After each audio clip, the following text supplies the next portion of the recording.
mau mendapatkan seorang yang takut akan Tuhan, setia mengiring Tuhan, tidak mungkin tanpa ujian, pasti ada ujian. Tidak mungkin tanpa penderitaan, pasti ada penderitaan, saudara. Tidak mungkin tanpa tantangan, harus ada tantangan.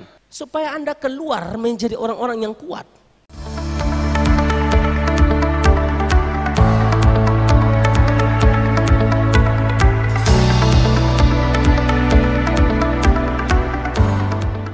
Saudara-saudara yang diberkati oleh Tuhan Yesus Kristus, bicara tentang komitmen. Komitmen adalah perjanjian, ya.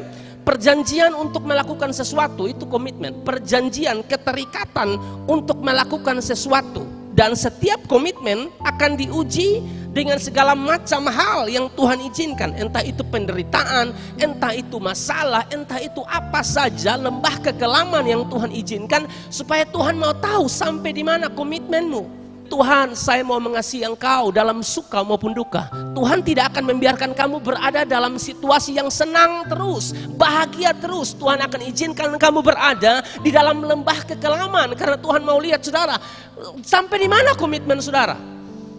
Itu yang Tuhan mau lihat. Makanya saya bilang komitmen kita diuji di Getsemani. Semua kita dengan Getsemani kita masing-masing. Semua kita dengan penderitaan kita masing-masing, saudara-saudara.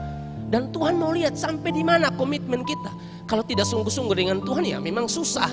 Tapi orang-orang yang sungguh-sungguh dia pasti kuat bertahan di dalam Tuhan. Itu pasti. Jadi setiap komitmen saudara akan diuji. Dengan berbagai macam peristiwa untuk Tuhan mau lihat sampai di mana komitmen kita. Ya, komitmen kita ini tetap teguh ataukah tidak teguh saudara-saudara. Ya, dan saudara harus tahu bahwa berkaitan dengan hal ini kita harus tahu bahwa arti daripada Getsemani. Getsemani itu artinya tempat pemerasan minyak. Itu arti daripada Getsemani. Untuk mendapatkan sari minyak yang terbaik itu harus diperas. Untuk mendapatkan sesuatu yang murni itu harus diperas, saudara-saudara. Nah kalau kita mau tarik dalam kehidupan sekarang, saudara-saudara, ya, untuk mau mendapatkan seorang yang takut akan Tuhan, setia mengiring Tuhan, tidak mungkin tanpa ujian, pasti ada ujian. Tidak mungkin tanpa penderitaan, pasti ada penderitaan, saudara-saudara. Tidak mungkin tanpa tantangan, harus ada tantangan. Supaya Anda keluar menjadi orang-orang yang kuat. Pelajaran penting bagi kita untuk mengetahui kesetiaan seseorang, diperlukan yang namanya pengujian. 1 Petrus 1 ayat 6 dan ayat yang ke-7.